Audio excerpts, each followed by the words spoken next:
Just as a 10,000 foot reminder, back at the beginning of chapter number 5, we started talking about sin, and sin was being addressed in the church as the overarching theme here as Paul begins talking to the church at Corinth. Remember in chapter 5 that they were, it seems, glorying even in allowing or being permissive of a sexual sin within the church that was not even named among the Gentiles. A man had his father's wife. Whether that was his actual mother or whether it was a stepmother, we don't know, but regardless, it was something that the church at Corinth looked at, and as we'll get to here in just a minute in chapter 6, it's almost as if they were permissive to the point where they believed that all things were lawful for them because they had Christ as their Savior. And it was almost this mindset of Romans chapter 6, of continuing in sin that grace may abound. And certainly Paul in that letter wrote that we shouldn't do that. But it seems that maybe the church at Corinth had even this mindset that they could even be braggadocious of sorts about even being permissive about sexual sin. But what Paul begins teaching here in 1 Corinthians chapter 6 and really kind of backs up into verse 11 or 10 and 11 or 9, 10, and 11, that sexual sin is something that we ought to pay attention to in the sense that the world, especially even now today, but especially even in the world in Corinth, looks at with, it turns a blind eye to it. It doesn't even bat an eye at sexual sin. It's no big deal. In fact, there's this attitude of, it's my body and I can do what I want. But what Paul begins teaching in this chapter cuts against that cultural norm. And it cuts especially, again, against the cultural norm of the day in which we live. The Christian's view of the body, though, and how it is that we are to use it, what it is to abstain from, is radically different from what the world believes about the body. You hear that phrase repeated, it's my body, my choice, with regard to things like abortion. But that attitude, that mindset carries over, it bleeds over into really everything. Almost to the point where I'm allowed, I can do anything with my body such that it does not harm another individual. That's kind of at least the ethic of the day. What does it bother you if I'm involved in this? Is often the retort to a Christian saying sexual ethics matter. And so what we're going to talk about this morning, as we'll get into here in just a minute, is that sexual ethics are designed and created by God for a reason. And as we'll talk about again in a minute, there are very good reasons for it beyond maybe what we sometimes think of as the reasons for why it is that we should hold to these sexual ethics. Paul, through this section, ultimately, you could kind of categorize his defense of the Christian sexual ethics by pointing to God's creation, his redemption, and his indwelling. If you wanted to kind of break it down into those three things: God's creation, the fact that he created us, the fact that he has redeemed us, redemption, and the fact that he indwells us. And as we consider those three things as Christians, it ought to shape and frame what we think about our sexual ethics. However, often it is the case, and if those of us in here that have children, as we're trying to raise them to understand why it is that these sexual ethics are what they should abide by, listen to this very carefully. Sometimes we tell our children, or sometimes we tell other members of the church, we need to abstain from sexual immorality because if you don't, there's a chance you might get pregnant. And are you really ready to be able to handle that? Can you afford that? Are you mentally prepared for that? And that sometimes might be the leading reason why parents may give their children a reason for why they should abstain from sexual immorality, because you might get pregnant. Or sometimes the pragmatic reason of, well, if you are involved in premarital sex with other individuals that have also been involved in premarital sex, then you might contract a sexually transmitted disease. Another reason, a pragmatic reason that might sometimes be given. Or maybe it's the case that as parents, we remind our children to abstain from sexual immorality because we don't want them to bring shame on the family name.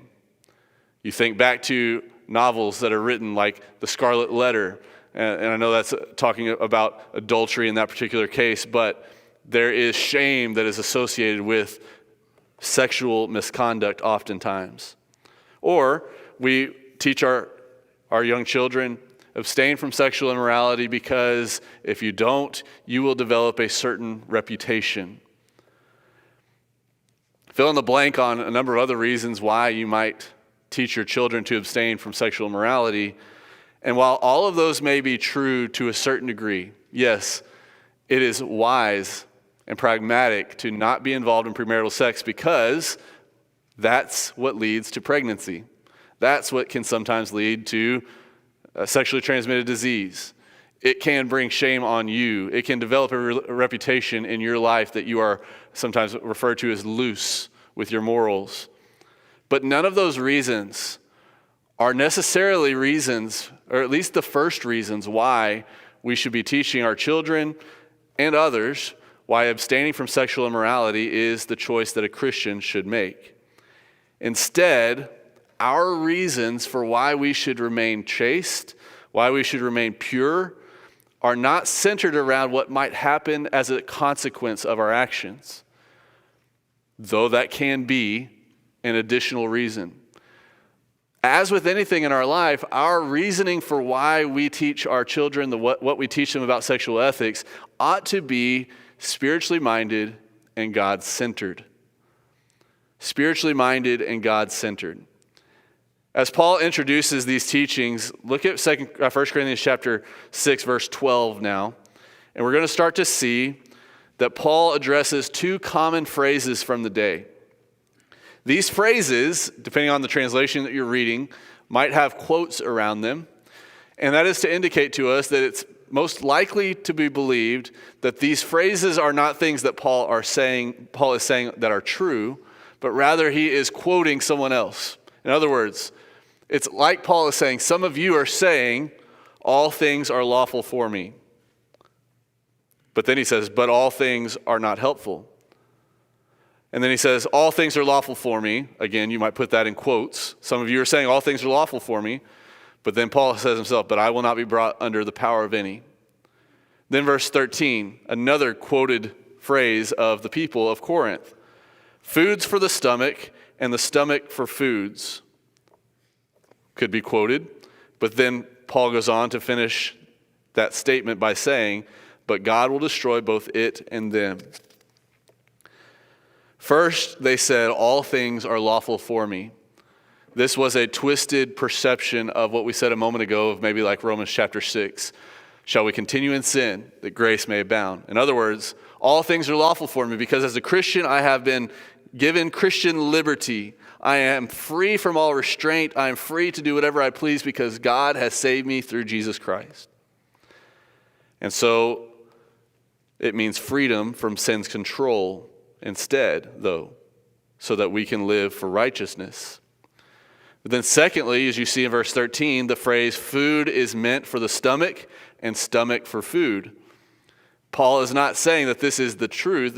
What he's saying is this is what some of you are saying. And they're using that, food is meant for the stomach and the stomach for food, as an argument for why they can appease or gratify their sexual desires. In other words, if I'm hungry, they're saying, I eat. And so when they say, well, if I'm hungry and God designed me to be hungry and God wants me to eat and sustain my hunger, then what's the difference between that and a sexual urge, a sexual desire? God designed me to have a sexual desire, a sexual urge, and so therefore I'm going to gratify that.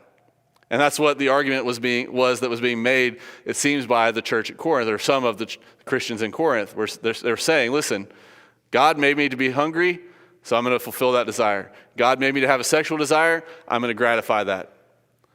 But Paul goes on, and he points out that as natural and morally neutral as eating a meal is, Paul does not say that sexuality is neutral in that same sense. Rather, it is a sacred gift. It's not merely a physical urge, but it serves a purpose in a greater plan, the plan of marriage. So we go all the way back to the garden, and we see that marriage was between a man and a woman, and that in that marriage, the two became one flesh. As one writer put it, indulgence in lust is to sex what gluttony is to food. Yes, food is neutral in the sense of it is designed to be eaten. Sex is also neutral in the sense that it is something that is God-given. But when we abuse food like we do with gluttony, or we abuse sex like we do with premarital sex or extramarital sex, sex outside of marriage, what we are doing is we are distorting what God has given as a good gift to us. Instead of using it for what God has designed it to be used for, we use it for our own gratification, our own satisfaction. And we'll talk more about that here in a minute.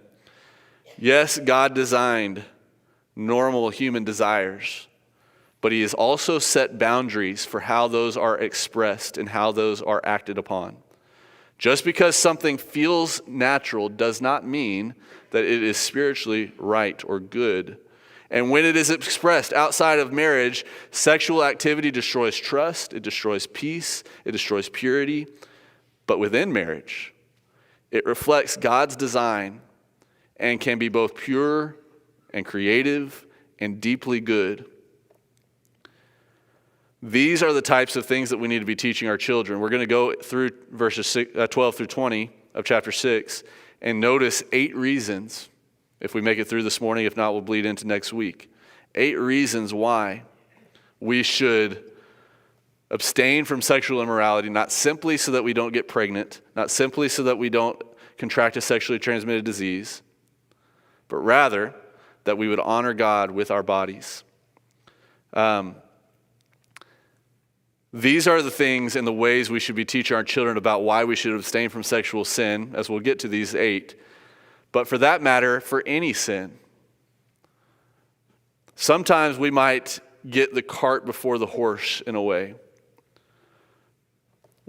We have to teach our children what's right and good. And we have to show them and model for them what are the right actions and what are the right choices. But sometimes we only ever tell them what the right choices and actions are without properly explaining to them what the reasons for those choices are. To the point where they know the right choice, but they don't know why it's the right choice. And I'm not saying that about every parent, but at large, a lot of times as Christians, we know what the right thing is to do, but we haven't thought through and reasoned through why that is the case. And so the reasons that we're giving are not reasons that are necessarily going to be compelling even to a non-Christian or even to an unbeliever that is a child of ours. Because we might tell them, well, you ought not to commit sexual immorality because of any one of these 8 reasons below. But unless they are converted to Christ, unless they are committed to Him and see Him as Lord, some of these reasons are not necessarily going to be convicting to them. Not all of them. Some of them I believe should be, because if someone is a believer in deity at large, who God is, that they would recognize that as God created them, as we'll get to, He has the right to say how that creation is used. But we'll get to that more here in a minute. I say all that to say, until someone is converted to Christ and they truly view Him as Lord, some of the reasons are out of sequence for them. It's like getting the cart before the horse. And so especially with our kids, I want to emphasize we want to teach them and need to teach them the right choice to make. Do not be engaged in sexual immorality outside of marriage. Do not be with someone that is not your spouse. We want to tell them that. We want to teach them that. They need to be taught that. But if we only ever tell them, don't be involved in sex outside of marriage, and we never explain, as we'll get to, these 8 reasons why, the understanding for them is not going to be there as to what God is really desiring for their body, what God is really desiring for their sexuality. Perhaps you have been there. Perhaps you knew why or knew that you shouldn't participate in premarital sex, but you never really thought about you. Maybe you were like the Corinthians, and maybe you still are. God designed me to eat, and I'm hungry. I'm going to consume food. God designed me to have a sexual desire, and I have that urge now, and so I'm going to gratify it. But now let's see what Paul says in 1 Corinthians chapter 6, verse 12 and following. Actually, what we're going to do, sorry I didn't put these back up on the screen. We're just going to skip that for now. We don't have time to cover it. Verses 19 through 20, we're actually going to start at the end of this section.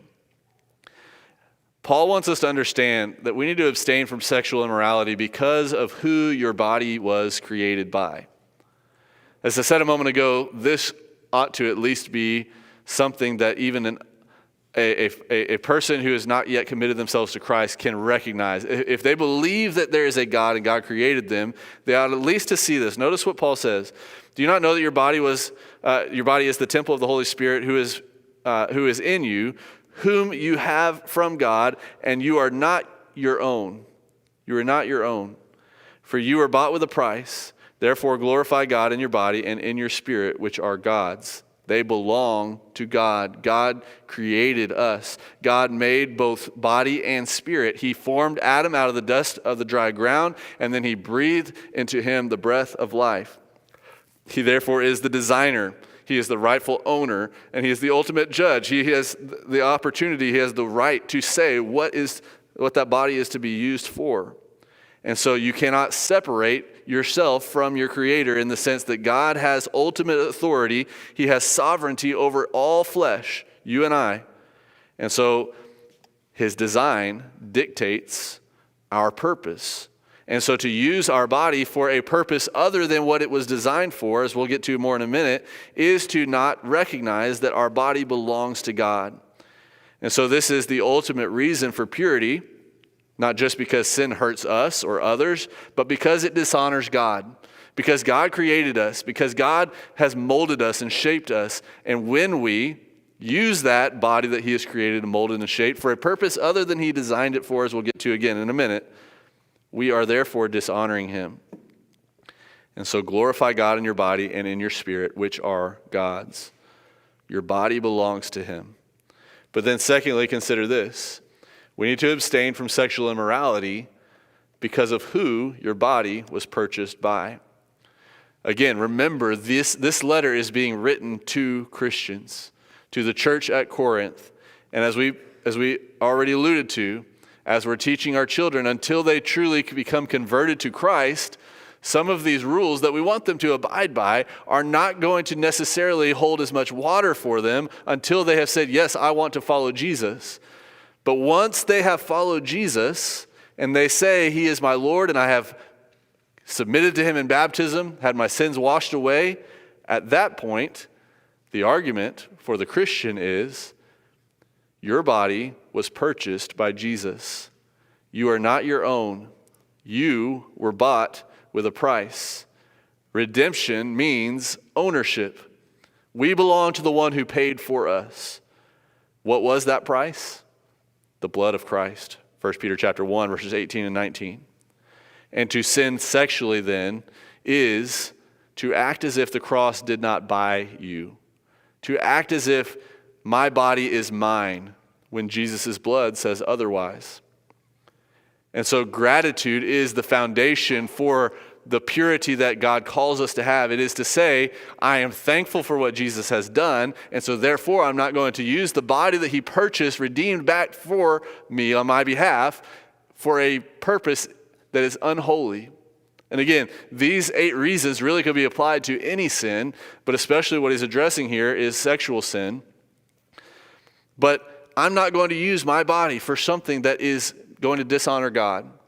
Whether that is sexual sin, whether that is abusing some form of addictive drug, or whether it is even using my tongue to say something that is going to be hurtful or profane or blasphemous.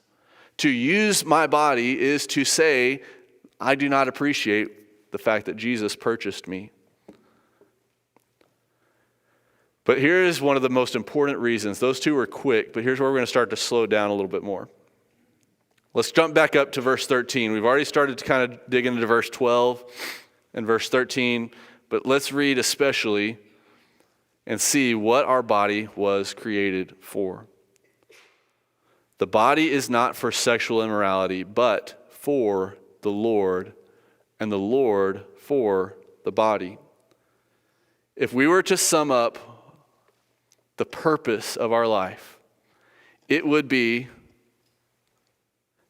a successful life is a life that glorifies God and reaches heaven. For those of you that maybe haven't been with us on Sunday nights, we have our young people sitting up here in front, our children, part of Kids Sing. And we want them to know that a successful life is not one that makes millions and millions of dollars or has some sort of great award that is given to them, they cure cancer, whatever. Though those things might be good, it can be used for good. A successful life is a life that glorifies God and reaches heaven as a result of that. Our number one priority and primary goal is to glorify our God. That's what He's designed us for. And our body is a tool in that endeavor. It's an instrument for righteousness, Romans chapter 6, for worshiping Him, for serving Him, for being holy. And when we have sinned, when sin entered the world, our purpose in glorifying God is marred, but that doesn't take away that purpose from us. When we are redeemed, it creates not a new purpose, but it restores that purpose all along. From the very moment of our conception, when we are born, when we are raising our young little children, they are glorifying God. They are a testimony to God's greatness, to God's grand and a majestic ability and power. But then as sin enters their life, it begins to mar that purpose. But that purpose never goes away. When they are redeemed, when they become Christians, when they have their sins washed away in baptism, that purpose is restored. Now, once again, they are to glorify God. And they're to use both their mind and their body to do so. Salvation is not God giving us a new body in that sense, in that moment here on earth, but rather it is to reclaim His creation, the very creation that He made, for His intended use, to use our bodies, to use our lives as that which glorifies Him. And so when we look back at verse number 11, that long list of sins in verses 9 and 10, Paul says, such were some of you. In other words, as Paul had already been saying, no, don't hold to this idea of all things are lawful for me. Rather, hold to the idea of such were some of you. This is what you used to be, but now you are no longer adulterers or homosexuals or sodomites or thieves or covetous or drunkards, etc., etc. You were sanctified, Paul says. The idea is you were set apart, you were removed from that lifestyle, and now you are made holy for a specific purpose. What is that purpose? The same purpose that has been there all along. The purpose of glorifying God. That is what we are all about. Whatever you do, whether you eat or drink, do all to the glory of God. 1 Corinthians 10, verse 31. And so, God doesn't cleanse us so we can continue defiling ourselves. Rather, He sanctifies us to glorify Him with our lives, with our bodies. We are not made for sexual indulgence.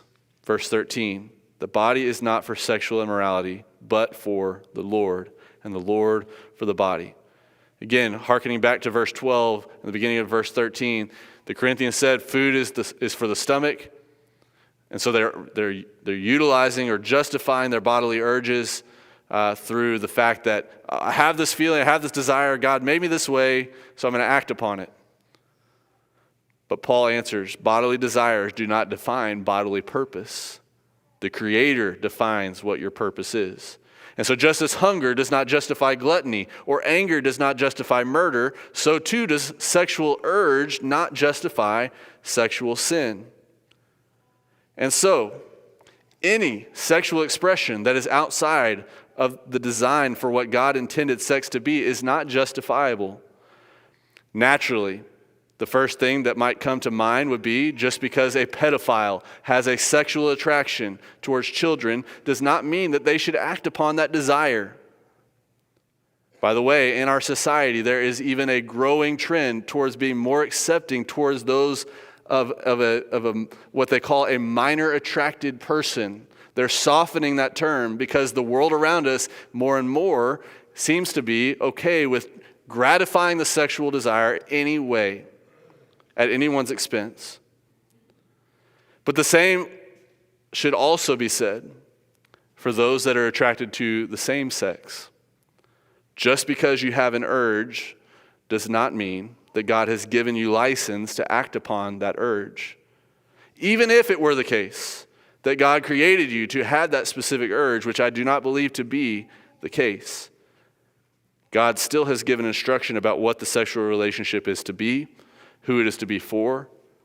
Attraction does not grant you license to participate. Urge does not grant you license to participate in a sin that God has called a sin any more than it grants a pedophile the license to participate in a sexual relationship with a child. Now, for those of us in the room, the majority of us that are heterosexual, that are attracted to the opposite sex, and especially in our day and age in which the LGBTQ agenda is a very hot topic, we might be sitting here in our seats nodding, yes. Just because you have an urge doesn't mean you should act upon that urge. But we are not off the hook. Just because you have a heterosexual urge, you do not have the license to act upon that urge, except in the confines of a covenantal marriage before God. This includes both premarital sex, what we might call fornication, and extramarital sex, what we would call adultery. I would venture to say that over the course of history, Christendom at large has sometimes done a poor job of emphasizing this truth, oftentimes ignoring its importance and choosing rather to focus on the sexual sins of others, namely those of a homosexual affinity, and sweeping their own sexual sins under the rug. But Christians, our premarital and extramarital sex is just as sinful as the homosexual activities that are not sanctioned by God. God has made our sexuality for a purpose. He has given us a sexual ethic, and we are to abide by it because He is our creator, but also because we are created for a purpose, to honor and glorify Him. And what we see in the marriage bond between a man and a woman, as God has created and intended from the garden from the very beginning, is a beautiful picture of God's power, of God's love, of God's desire for us. And in any way that we might choose to use sexuality for our own sexual indulgences, to gratify our flesh, whether that be as a homosexual, whether that be as an adulterer who is participating in a sexual sin outside of marriage, but yet maybe it's heterosexual. Whatever the case, it is, when we participate in those things, something that dishonors God. And we all need to check ourselves and make sure that we are using our body for the right purposes, that it was created for God's glory. Consider next that we need to abstain from sexual immorality because of what your body is destined for. Because of what your body is destined for. This ought to be something, if the previous one was maybe a little bit heavy, something that is lighter for us to consider and encouraging for us to consider. God has a glorious future planned for your body. Notice what He says in verse 14, and God both raised up the Lord and will also raise us up by His power. As we fast forward to chapter 15 of 1 Corinthians, we'll see the great chapter there of the promise of the resurrection that is to come, that we will overcome death, that we will have a new body, one that is glorified, one that is able to withstand the ages, as it were. Exactly what that body will be like, how it will be structured, what it will look like, I don't know that we can understand and fully fathom that. But yet, there is a connection, it seems, between the body that we have now and the body that will be there in eternity. And so for us to use our bodies in a way that would be conflicting with God's desire and purpose and design for them does not live in view of where those bodies will be in heaven. Romans chapter 8, we groan waiting for the redemption of our body. The body's destiny is resurrection, not to be destroyed. And so why would we dishonor the very thing that God will one day glorify? If your resurrected body will be sinless and glorified, why would we use it for things now that would be unspeakable in heaven? And so we should live now, thinking about Philippians chapter 3, verses 20 and 21, in a way that anticipates where it will be in the future. But consider next in verses 15 and 17, we should abstain from sexual immorality because of what your body is connected to and who it is united with. Verse 15, do you not know that your bodies are members of Christ? Shall I then take the members of Christ and make them members of a harlot? Certainly not. Okay, and we'll come back to verse 16 in a minute. Verse 17, but he who is joined to the Lord is one spirit with him. Your body is a member of Christ's body. When you became a Christian, you didn't just join a church. You didn't just join a social club. You were joined to Christ himself. That is, the Lord added you, Acts chapter 2, to his body, to the church.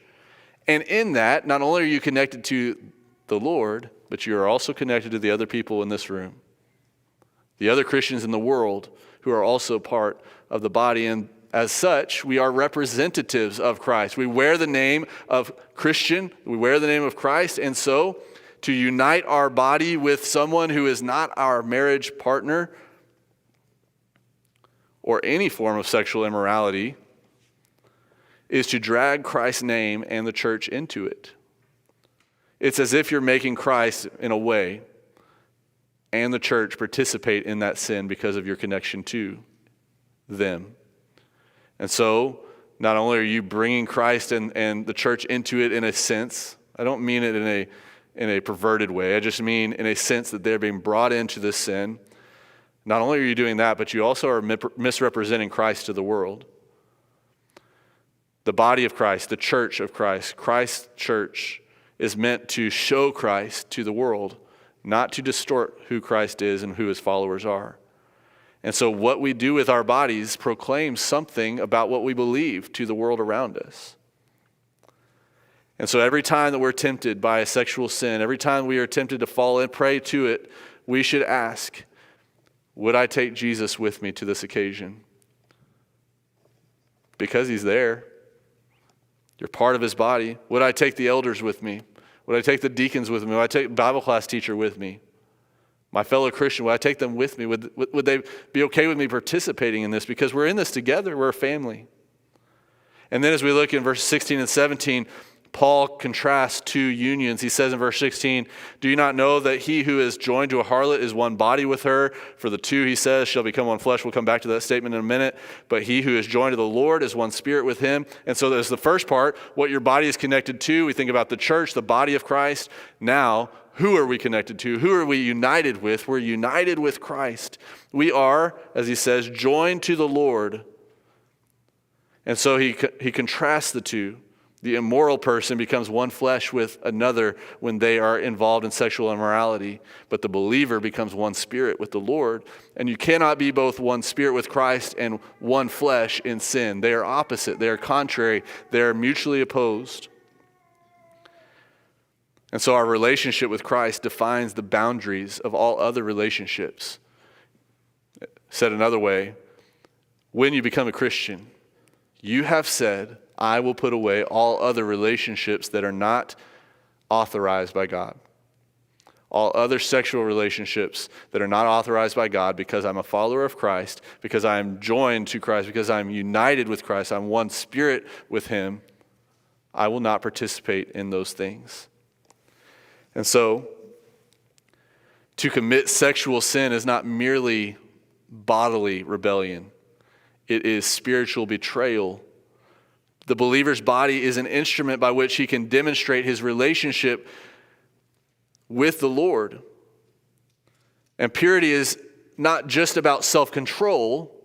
It's not just saying, okay, I'm a Christian now, I'm going to abstain from this for the sake of just, like maybe a monk would abstain from various other pleasures in life just for the sake of trying to see how self-controlled they can be. But rather, no, it's about faithfulness to the covenant that we have with our God.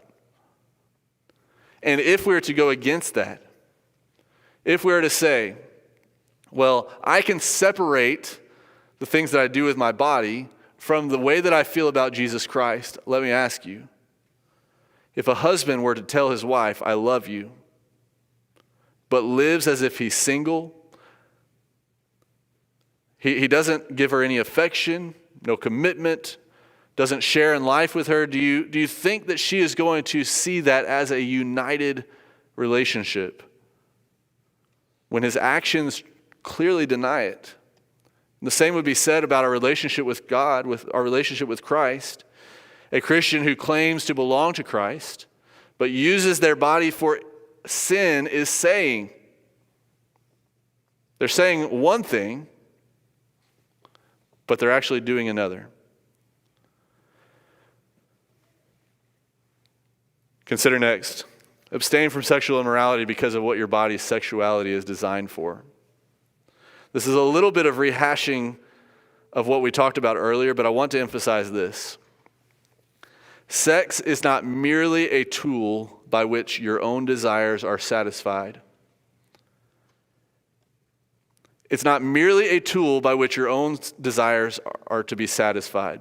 God didn't give us sex just so that you can feel good, but hey, you can only use it in marriage. Here's this tool, but you can only use it. That's not what sex is about.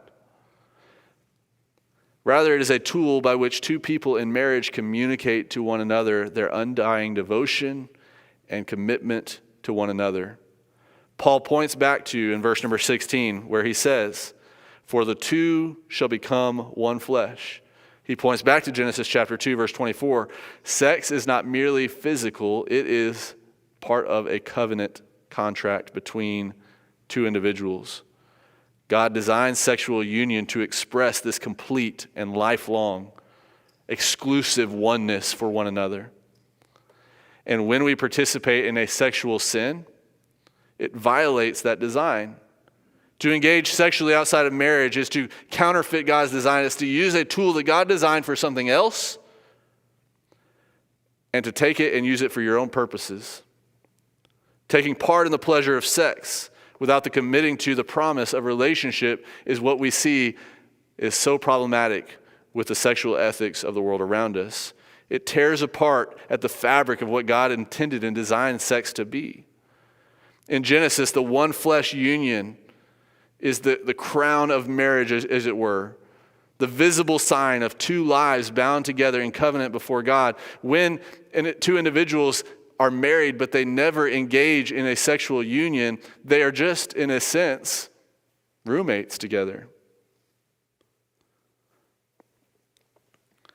And so the problem is not that sex is dirty, as sometimes maybe people think about it. It's dirty, but it's just allowed in marriage. Don't touch it. But okay, you can do it in marriage if you want. Rather, if we think about sex that way, we miss that sex is holy. It is something that God has given to us within the confines of marriage for a purpose greater than just physical gratification. God's boundaries are not to restrict joy, but rather to protect that sacredness that He designed in it. It's not that God wants to be a killjoy and say, you can't have this pleasure in any other situation because I just don't want you to have fun. But rather that God says, I've designed sex for this particular reason, and I only want you to use it in that particular confine, because otherwise, as we're going to get to here in just a minute, we're not going to have time to cover it all. We'll cover it next week.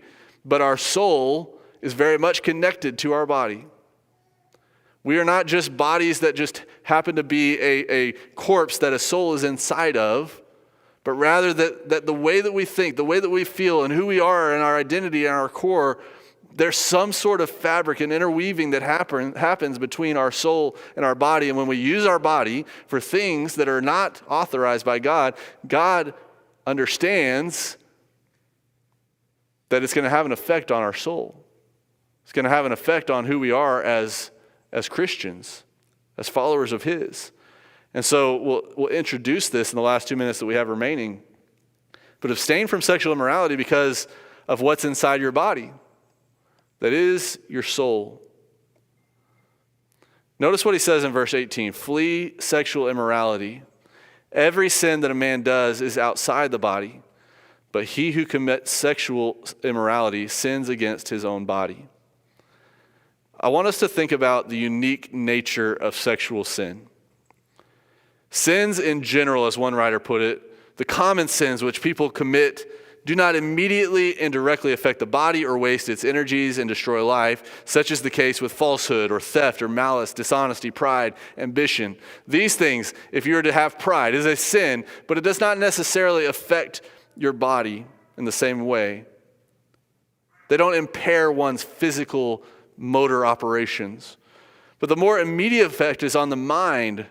The sin under consideration when we think about sexual immorality produces an immediate and direct effect on the body itself, and it is very much connected to how that affects our mind and who we are at our core.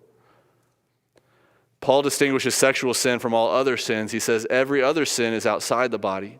This doesn't mean sexual sin is worse in moral weight, but that it in some way is different in its nature, because other sins may involve the body, but they don't unite it to another person in the same way that sexual immorality might.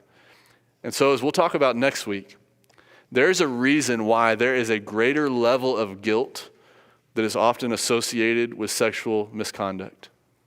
It's not because the church is making you feel guilty or more ashamed. It's because there's something that is heavier about a sexual practice that is outside of the confines of marriage that God is trying to protect us from.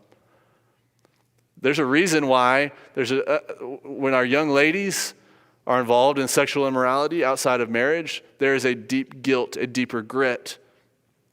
Sometimes men use our young ladies for those things to gratify their sexual desires, and they leave our young ladies in the wake of their path. And we need to help our children. We need to help the church. We need to help all Christians understand that sexual immorality comes with grave consequences, and we need to treat it with respect and honor God even in it. We'll talk more about this next week, as well as our final reason. Thanks for your attention this morning.